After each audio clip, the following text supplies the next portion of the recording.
नमस्कार मंडळी. आज आमच्या घरी चैत्राचं हळदी कुंकू होतं. चैत्र गौर सजवली आहे, तिच्या पुढे फराळ मांडला आहे. जवळ 50 बायका हळदी कुंकवाला आल्या होत्या. चैत्र गौरी म्हणजे आपण जी अन्नपूर्णा लग्नात येते ती डोल्हारा म्हणजे झोपाळा असतो. झोपाळ्यात बसवतात आणि तिला सजवतात, आसन देतात आणि अन्नपूर्णा ही नेहमी तांदूळात बसलेली असते, तर तांदूळात तिला बसवतात.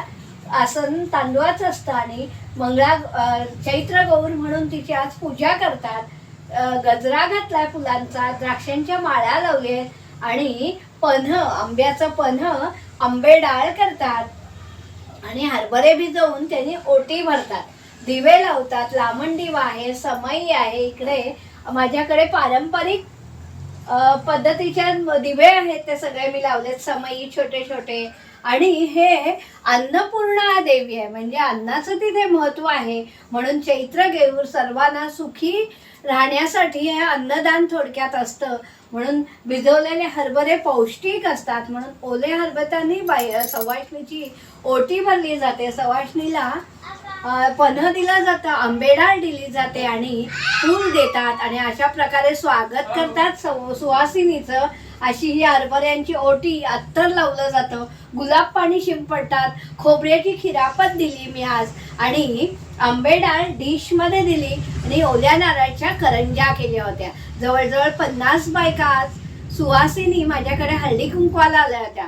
तर अशी ही आनंदाने सगळ्या येतात. हळदी कुंकवाच्या निमित्ताने आपलं एकमेकांशी गप्पा होतात, मनोगत व्यक्त होतात.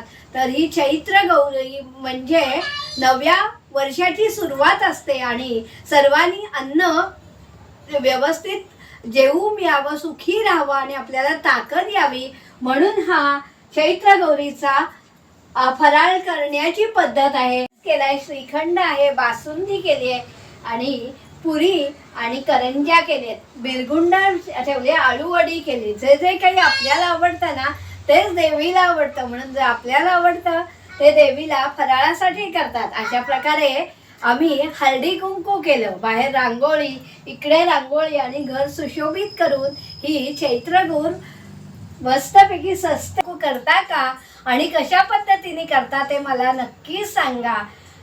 हा व्हिडिओ कसा वाटला आणि शेअर करा, लाईक करा, चॅनलला सबस्क्राईब करायला मुळीच विसरू नका. सगळ्यांना सांगा चैत्र गौरीचं हळदी कुंकू. नर्मदे हर. सर्व मंगल